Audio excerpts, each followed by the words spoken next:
And welcome to Hannity. And tonight we're broadcasting from the Civic Center in Cleveland Heights, Ohio. Now it's the home of Darrell Scott's church, the New Spirit Revival Center. Now Reverend Scott is the CEO for the National Diversity Coalition for Donald Trump, and he has graciously allowed us to use his facility for tonight's town hall.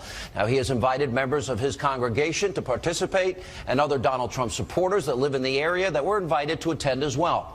Now, Donald Trump will join us in just a minute for the entire hour. But first, President Obama, he started out by promising hope and change and a better tomorrow. Here we are 8 years later, and here's where we are as a country. These numbers don't lie. We have the lowest labor participation rate since the 1970s. Almost 95 of our fellow Americans are out of the labor force. America has now had the worst recovery since the 1940s. The country now has the lowest home ownership rate in 51 years. There are now almost 13 million Americans, more Americans on food stamps. We have over 43 million Americans living in poverty. That's 8 million more than when Obama became president. Median household income is now lower than it was in 2007. Today in America, 1 in 5 households do not have a single family member that works. 1 in 6 American men aged 18 to 34, they're either in jail or out of work. And President Obama will be leaving office having accumulated more debt than all 43 presidents before him combined. Now, all of President failed policies have disproportionately also impacted the black community in America. Now, since Obama took office, there has been a 58% increase in the number of African Americans on food stamps. We have seen a 20% jump in the number of African Americans who are no longer in the labor force. Now, the African American home ownership rate, that is also down. It's more than 20% lower than the national average. African American unemployment is 8.1%. The national average is 4.9%. The wage gap between African Americans and white workers is the worst in nearly 40 years. Median household income for African Americans is $20,000 less than the national average.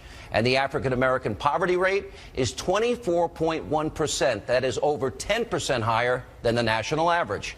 Now, there's also been a surge in inner city crime. In Chicago, for example, President Obama's hometown, over 3,100 people have been shot this year alone.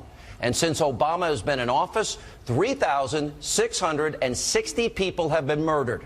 And according to the Chicago Tribune, historical stats now show that 75% of those victims are African American. Then, on top of all of that, our educational system in America is especially bad in inner city America. High school graduation rates are 9% lower for African American students than the national average. And according to the most recent statistics, the high school dropout rate for African American students is also higher than the national average. Now, the results should be much better, given that the U.S., get this, is now ranked 4th in the world in terms of money we spend per pupil.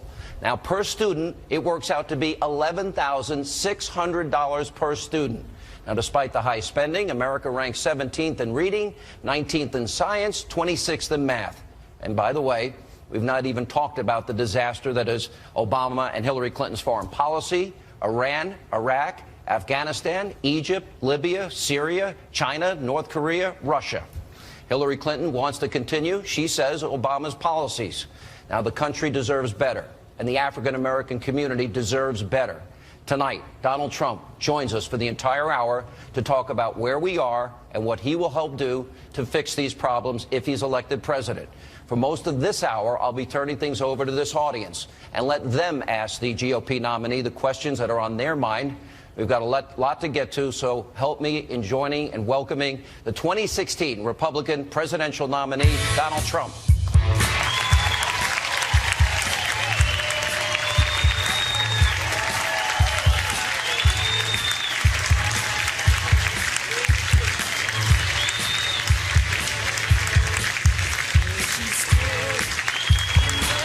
Hello, everybody.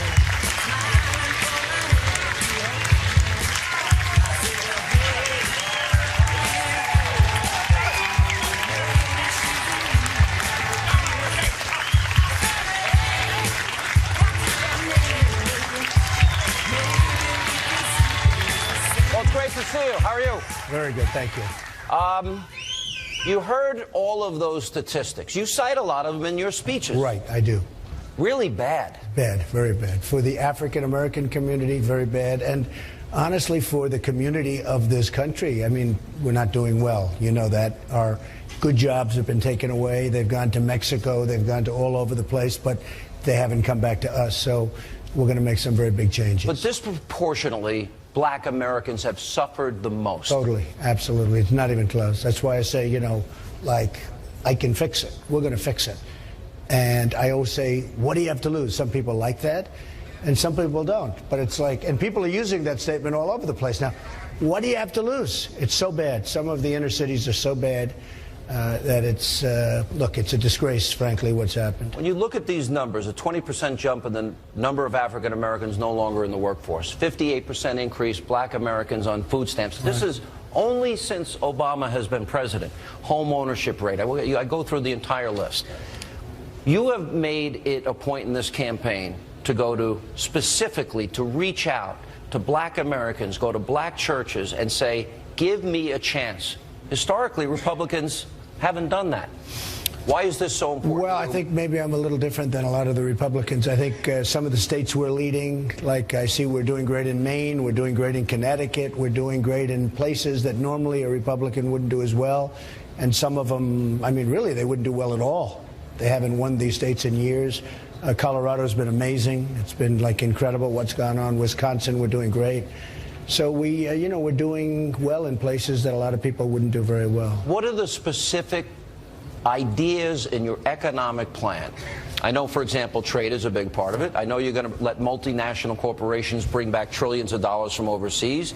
You've talked at length about energy independence. How does that help people that are here, people that are in cities like Detroit, cities that are deteriorating? Well, it's about jobs. Look, our jobs have been stripped. You look at Detroit, where I went with, I tell you what, we had such an amazing time with Bishop Jackson. And here we have, I'll tell you, my pastor, right? What a pastor. Darrell Scott. He is, and he's become a big television star.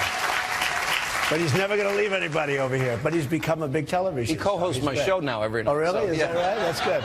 But he is a fantastic guy. You have some incredible people. And by the way, they're not allowed really to speak their mind, you know, because if they do, they have the Johnson Amendment to contend with. We're going to terminate that, Judge. These are the people that you want to have speaking for you and freely speaking for you. But we need jobs. We need jobs, desperately need jobs. Now, obviously, we need the schools, we need the education, we need all sorts of things, and especially the inner cities. The inner cities are, I mean, can you say never, but certainly one of the worst stages ever in the history of the inner city. It's so unsafe, where you walk down the street and you get shot or your child gets shot. So we're gonna really fix the inner cities. We're gonna spend a lot of time. The Democrats have run them for 100 years, mostly uninterrupted. I mean, nobody else. They're just uninterrupted, and you see what's happened. The high school graduation rate, 9% lower for African Americans than the national average. High school dropout rate, African Americans, is higher than the national average. Inner city schools seem to be suffering the most. You say, let local communities and states handle education. Well, we're taking away Common Core. Common Core out of Washington is a disaster, right? We're going to knock it out, boom, boom. And, I mean, look at the people. Look at the way, right? Look at the people, the way the mothers and the aunts and the uncles and the fathers, they want to run their schools. And right now you can't. They're being run out of Washington by people that, look, I'm sure some are very good and very caring, but a lot of them are just bureaucrats that want to pick up a check. We want the schools to be run locally. Let me ask you about what has been going on in Charlotte. You saw what happened last night in North Carolina. The police did say that the individual was armed. They announced this morning.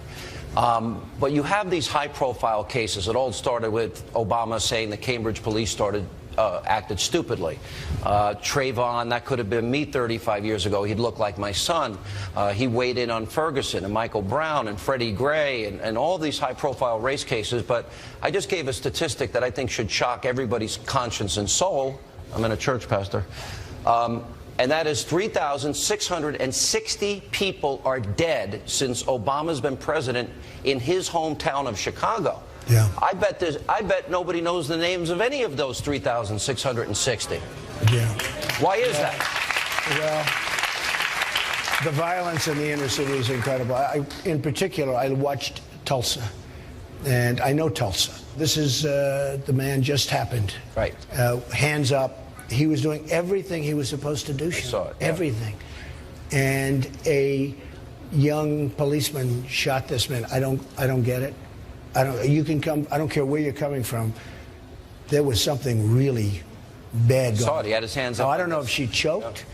He was walking. His hands were high. He was walking to the car. He put the hands on the car.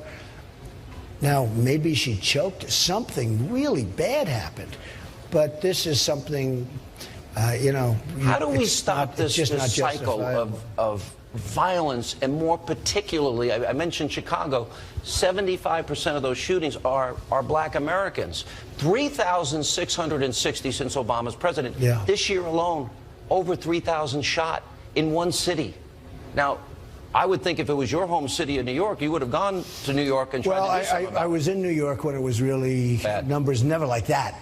I mean, Chicago is, you know, you take some of these cities, it's worse than, and there's two Chicagos. There's the luxury Chicago where I have this incredible hotel and it's a different world. And then you have the other side of the world where it's horrible. Now, I have to say, the crime is just beyond anything. It's worse than Afghanistan. You know, I said worse than some of the war-torn cities, and you know that's true.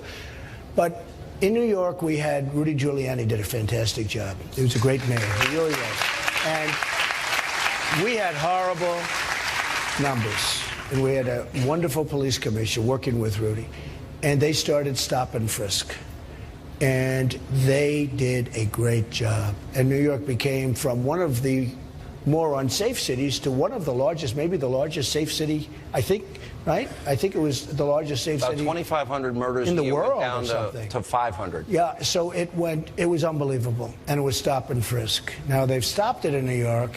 Let's see what happens. Mm-hmm. But Chicago, maybe more than ever, you're going to need something, because what's going on there is absolutely out of control. Let me ask this question. Hillary Clinton has played the race card against you in this campaign. Yeah. She's talked about, I guess, all of us, if you're supporting Donald Trump, you're a deplorable person, irredeemable. Pastor, I thought everybody was redeemable if you say you're sorry for your sins, right? Okay. Well, and that racist, sexist, homophobic, xenophobic, Islamophobic. She went through the whole list. The whole list. And check everything off. Does that aggravate you? Does that annoy you? Well, you have to know from where it comes. I mean, I understand what's going on, and, you know, it's their only hope. They see what's happening with the polls. You see what's happening with the polls. We have a movement going on, John, and this is white, black, Asian, everybody. We have a movement going, Hispanic,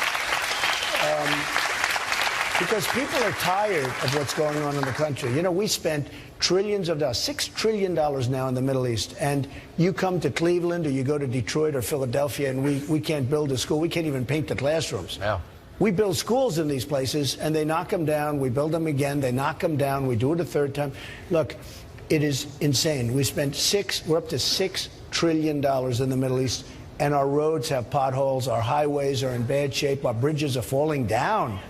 So people are tired. When she uses all of those names now, she has taken money from countries like the UAE and Kuwait and Oman and Saudi Arabia. So she says you're racist, sexist, homophobic, xenophobic, Islamophobic, but she takes money from a country that where men tell women how to dress, women can't drive, women are told whether they can go to school or work. Gays and lesbians are killed for being gay and lesbian, and by the way, they persecute Christians and they persecute Jews. Is that hypocrisy? Well, look, everybody understands what's going on there, and it's a whole pay-for-play deal, and a lot of people have been saying it, and for some reason nobody is picking it up. They're just not picking it up. They don't want to pick it up. They don't like seeing what's happening in the polls. They don't like where we're leading in Florida. We're leading in Ohio. By the way, the electoral map, according to Reuters, it's 243 to 242. Yeah. That's how close the race is. Coming up, we're just getting started. Donald Trump with us for the entire hour. Coming up next, we'll talk to the Reverend Darrell Scott, Reverend C.L. Bryant, and much more. Also, Don King is in the house. He'll join us straight ahead.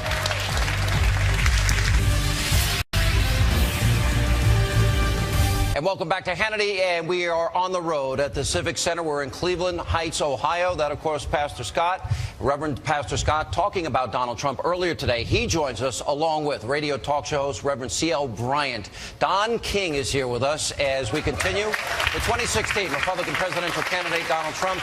As I promised, I am turning it over to the audience. Sir, welcome. Thank you for being here. Thank you. How you doing, Mr. Trump? How are you? Good. My name is Ricardo Sims, and I had a question about, there's been a lot of violence in the black community. I want to know, what would you do to help stop that violence, you know, black on black crime? Right. Well, one of the things I'd do, Ricardo, is I would do stop and frisk. I think you have to. We did it in New York. It worked incredibly well. And you have to be proactive. And, you know, you really help people sort of change their mind automatically. You understand. You have to have, in my opinion, I see what's going on here. I see what's going on in Chicago. I think stop and frisk. In New York City, it was so incredible the way it worked. Now, we had a very good mayor, but New York City was incredible the way that worked. So I think that would be one step you could do. I'll just add one thing to Mr. Trump's comments. The murder rate was around 2,500, a very high percentage of African Americans, and it went down below 500 because of the increased police activity in community. So it was lives saved every year because of the concern and the resources. Pastor Scott, you see the violence. I gave the numbers about Chicago. How does this end? Well, you have to change minds in order to change activity. So if we can, Mr. Trump has talked about stimulating the economy and providing jobs. I talked to Mr. Trump in Trump Tower about this issue, and he told me he believes a major source of crime is unemployment and lack of income. So if he can solve that job problem and we improve our living conditions, it would cause a change in mind, which would cause a change in action. It starts with education. You have talked, explain, I think this education thing is not talked about enough. Well, the inner cities are a disaster as far as schools are concerned, education. You know, we build schools all over the Middle East, and yet we don't build schools for our own children. The schools in the inner city, the jobs, and really what Darrell said is 100%. We don't have, you know, our jobs are being stolen from us. They're going to other countries. And the inner cities are absolutely being devastated in terms of jobs. You can speak to some people, 50-year-old men, great people, great men. I don't know if they're as good as Don King, but they're pretty good, right? and these are people that had great jobs, and they don't have their job anymore. And the job is moved to Mexico. Their factories have moved, their manufacturing's moved to Mexico. And we're not going to let that happen anymore, and we can stop it so easily. So, Pastor Bryant, I was a paper boy at 8, washed dishes by hand at 12, a cook at 13, a busboy at 14, a waiter at 15, a bartender at 17, and then I worked the next 7 years in construction, building houses, laying tile, painting, and hanging paper. 55% of black teenagers cannot get a summer job. If I didn't have those jobs, I would have been hanging out with all my dopey friends and getting in a lot of trouble. Right. And you know, Sean, in order to tap into the free market and understand capitalism and, of course, make the best of what America has to offer, you need an example. And for too many inner city young people, there's no example of how to make money. That's one of the reasons why I think that Mr. Trump will be a perfect president for this present time to African-American youth, because he can show the way. What do you think as a pastor, and I'll ask both of you pastors, I'm going to ask Don King, when they play the race card and they run Klan ads against Donald Trump, I can't think of anything more despicable. If I remember, Pastor, my theology class was right. Thou shalt not bear false witness was one of the Big Ten. What do you think when you see that? What is that? I think that because they can't attack him on policy, they try to make it personal. They appeal to the emotions and the sensitivities of not only the black community, but the foreigners and females. So they'll say, don't vote for Donald Trump, females, and they'll arouse those emotions. He's a misogynist. He suppresses and dominates women. Don't vote for him, blacks or Hispanics, because he's a racist, and don't vote for him, foreigners, because he's a xenophobe. So they attack him and try to make personal, but they don't attack him politically because that's all they have. But well, that's a good point. And I will say this, because this is important. Those statistics, Don King, You have more diamonds on you than anybody I've ever seen. I think we got to show that cross there to the pastor. That's the biggest one I've ever seen. But Don King, you are an example of an entrepreneur, hardworking, that made money in America, not the statistics that I'm reading. What advice can you give, and what are you asking Donald Trump to do for the black community? Well, what I'm asking Donald Trump to do is what Donald Trump volunteered to do, is to change the system. It doesn't matter about whatever we say, right, wrong, or indifferent. If the system don't change, it's going to be the same. So they say, well, why would make Donald Trump different from Obama or any other president? Because he will call them out. The same as he did with Lindsey Tucker, what's his name? Lindsey Graham. Mm-hmm. If you say something to him, he's a fighter. He's gonna fight back. So what the difference is, he would tell on the people who are obstreperous, that are blocking the change for the progressive of human beings. First of all, for blacks, we got to first be included. We can do all this talk about what you're going to do about jobs, what you're going to do about this. If you ain't included in the system, do not include us. You know, a white woman, they don't include you. You know what I mean? So you got the first, and he's the first one that came up with that. He wants to first create a whole new system, take this system apart, and then put people together to work together. Each one have a part in it to be able to make it happen. Working collectively together, working together works. Mr. Trump, this is the Diversity Coalition, and we have a diverse audience here tonight.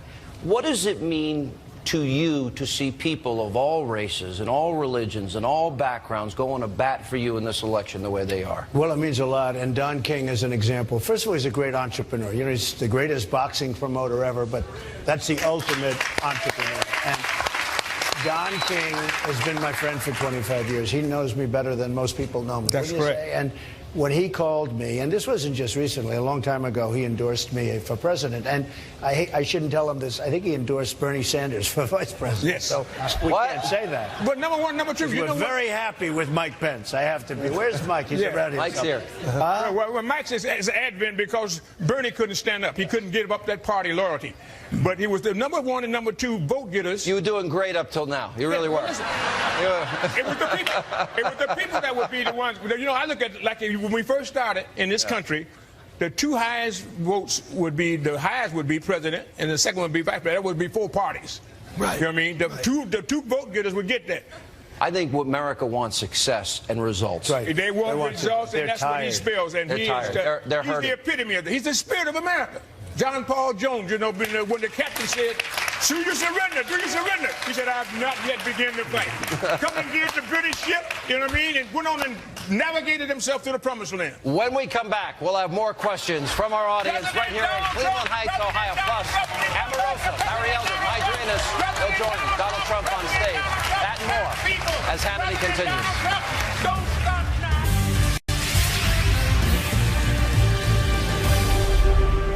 And welcome back to Hannity. And joining us now from the Tea Party, Forward Chairman, is Nigel Innes, nationally syndicated Salem radio talk show host Larry Elder, and Senior Advisor for the African American Outreach for the campaign. She goes by one name, Amarosa. All right? Good to see you. And you were great last night, both of you. Thank you. We're going to go back to the audience, as I've been promising. Sir, how are you? Well, thank you for joining us. Assalamu alaikum. My name is Staff Sergeant Corbin Stacy. I'm medically retired, or I'm a disabled veteran. With the opiate problem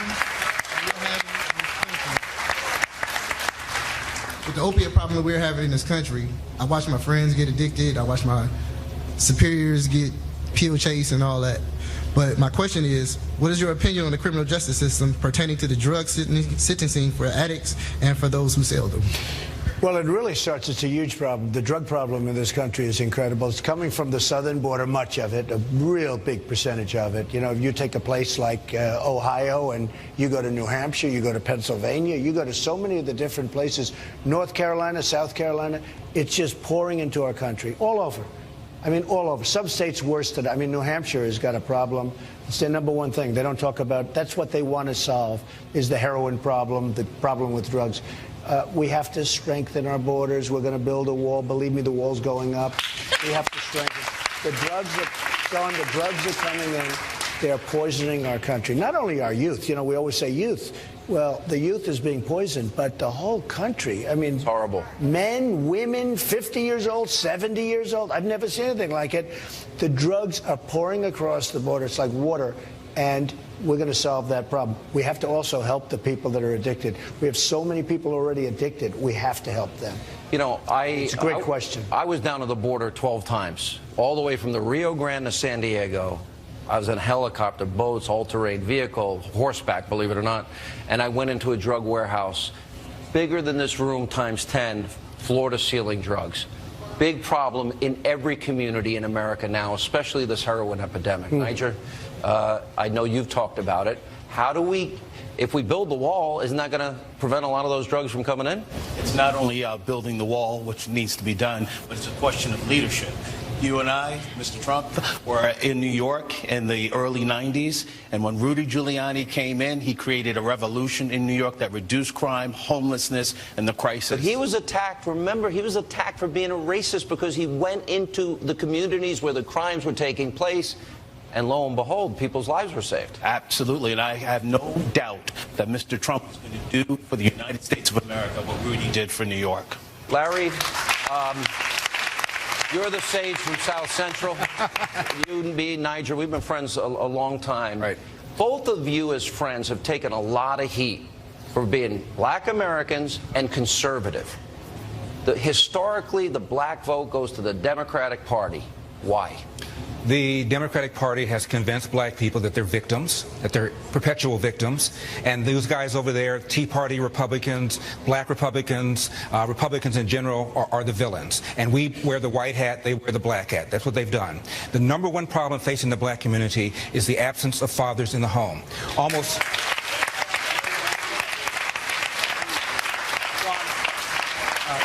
You know, I've been doing radio for about 25 years, and in 25 years I've asked Reverend Jesse Jackson to come on my show about 50 times. He won't do it. Sharpton about 50 times. He won't do it. I've asked Farrakhan several times. The one black leader who did come on my show was Kwesi Nkrumah when he was head of the NAACP. My first question was, Mr. Nkrumah, as between the presence of white racism or the absence of black fathers, which poses the bigger threat to the black community? Without missing a beat, he said the absence of black fathers. Yeah. You have emerged as one of Mr. Trump's most ardent supporters. Didn't he fire you? Yes. Barely. Okay. Once or twice? 3 times. But I'm the only one that did 3 seasons of The Apprentice. And I need to note that he also produced a show for me on TV One, an African-American-owned network, and not a lot of people know that. So he actually invested in me as a talent and in my vision. You know, and she did a great job. You don't ever tell this story. Look, I've known you for decades now, and I've been at Trump Towers many, many times. There is nothing but diversity working for you. Absolutely. I've seen it myself. I witnessed it myself, and then I watched these attacks against you. If it was me, I think I'd be pretty ticked off. Well, you know, the one thing I see is that when you start to win, and I've watched this not just for me, I've watched it over the years, when you start to win and win and win, and they have nothing to say and they can't stop you, they always start using the racist word. And it's a very interesting phenomenon, but the word racist comes out, and that means that you're winning, and that's their last chance. And I don't think it's working. Yeah. Can I point out? Yeah. A huge diversity coalition called the National Diversity Coalition, founded by Michael Cohen, Darrell Scott, Bruce Lavelle is here. Can I have those members of the National Diversity Coalition to stand up? Do you mind? Will the members of the National Diversity Coalition please stand up? Take a shot. All races, all background, all religion. I mean, you see it. And they've been with us from the beginning, Sean, from the beginning. And one of the first meetings that we set up in Trump Tower was with 100 African-American ministers. This was last year. No one notes that. No one takes notice that the first thing that we did was to get him in front of faith leaders so that he could have a real dialogue and share his vision for this country. Isn't it, don't you think, and you said this, I watched your Saturday morning speech in Detroit, and I went on the air the next Monday, and I said, I thought that was the best speech you gave. It was beautiful. And you talked about what you said. First of all, I was glad to see you there, predominantly black church. And what you said is the backbone of this country was built in America's churches, and specifically black churches. It's true. That's true, and that's a fact. And I saw such love in that room. That was an amazing morning for me. That was Bishop Jackson. Right. What an amazing guy he is, and his family, his wife, who's really such an important part of the church. The church was, I mean, packed. Just, you know, 1,000. A typical day in the life of Trump. Everything packed. No, this church was packed. I guess at least, I mean, well over 1,000 people. Absolutely. You were there. And it was really a beautiful thing. And the song and the love and the feeling in that room was incredible. And I got up and made a speech, and you really feel it from the heart. That was an amazing group of people, and I'll tell you what, he's Bishop Jackson. I did an interview with him, and so many people saw that interview. So many people told me about that, but it was a really great morning. We'll take a break. We'll come back. When we come back, Dr. Benjamin Carson, his wife Candy, they will join us, that and more. As we continue, Hannity on the road with Donald Trump from Cleveland Heights, Ohio. I am here today to listen to your message, and I hope my presence here will help, and very much help, your voice to reach new audiences. It's going to happen in our country, and these are people, believe me, there are many people out there that desperately need it. Christian faith is not the past, but the present and the future. It is the foundation of progress. That was Donald Trump speaking to pastors earlier today right here in Cleveland Heights, Ohio. Joining us now, along with Donald Trump, is Dr. Benjamin Carson, his wife Candy. Good to see you. Good to see you. Good to be back. You were one of the first Republican candidates, one of the 17. He kind of beat up a lot of people in that primary to support him. And I just talked to you earlier tonight. You're like passionate. You want him to be president. Yes. Well, he's a very good man. There's a lot of things that people don't know about him. But one of the things that I noticed when I was running, for instance, during the debate when we had the moment when I couldn't hear my name, everybody else walked by, he stood there with me. I remember that. And then there was another time. Another time, you know, he was chastising the media because they wouldn't ask me any questions. The moderators wouldn't ask. They kept trying to skip over me. He was the only one who said anything. The rest of them were perfectly happy with it. Mm-hmm. So, you know, and I was the competition. So it tells you that he does have a lot more integrity than the other people did. But also, you know, I wasn't particularly anxious to run for president, to be honest with you.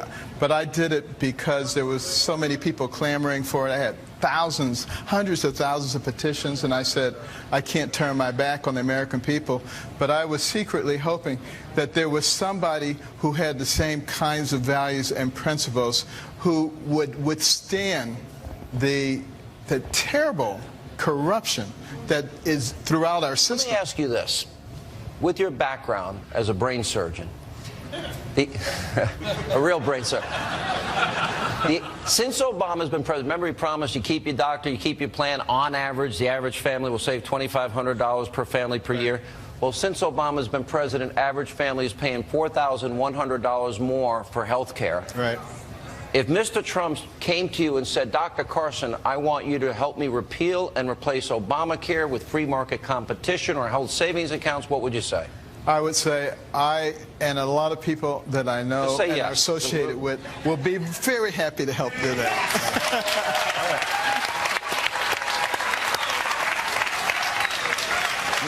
Good to see you, and good to see you as well. And by the way, these guys hosted my radio show one day together as a team.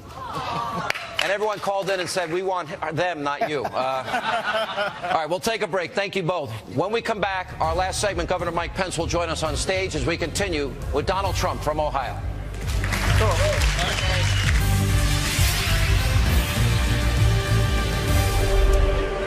And welcome back to Hannity. And joining us now is Donald Trump's running mate, Indiana Governor Mike Pence, as we continue with the Republican presidential nominee.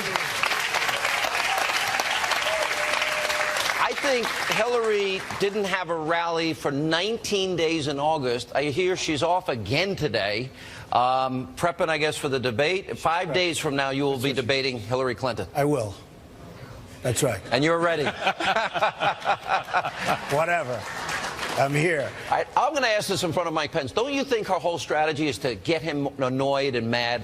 I don't know what her strategy is. You certainly can't run on a record. I can tell you the contrast between Hillary Clinton, who has a career of dishonesty, probably the most dishonest candidate for president in history, and this bold truth teller is going to be dramatic, and I'm very, very confident the American people are going to see that Donald Trump is the right man at the right time to make America great again. Governor, you heard the numbers that I gave at the beginning of the show. Unemployment numbers, labor participation, home ownership rate, 12 million more Americans on food stamps, 8 million more in poverty, doubling of the debt. The people here tonight and at home, they want to know that their lives are going to change for the better and opportunity is coming back. Well, what do you tell them? Well, I said today at the church gathering where we were before, this is a broad-shouldered leader, but he's also a man that's impatient with failure. He's impatient with failing leadership and failing policies. And I think the American people are learning more and more every day. When he talks about making America great again, that's for every American, regardless of race or creed or color or gender. That's an inclusive message. And that's why it's resonating all over the country. Donald Trump, last word. You were invited into this church. You have made outreach to the black community, Hispanic community, paramount in your campaign. What is the last word you want to tell them? Well, I'm just very honored by how well we're doing with the Hispanic community and the African-American community. I want to thank Daryl and all of the people here in Cleveland. It's been incredible. It's been an incredible day. And I think we're really doing a job. You look at the inner cities, you look at what's going on, how they they're not being helped. They're not being helped. And we're going to help them. We're going to fix it. We're going to really make life better for people, and that's so important. Ronald Reagan asked, are you better off than you were 8 years ago? I'll ask this audience, are you better off than where you were 8 years ago?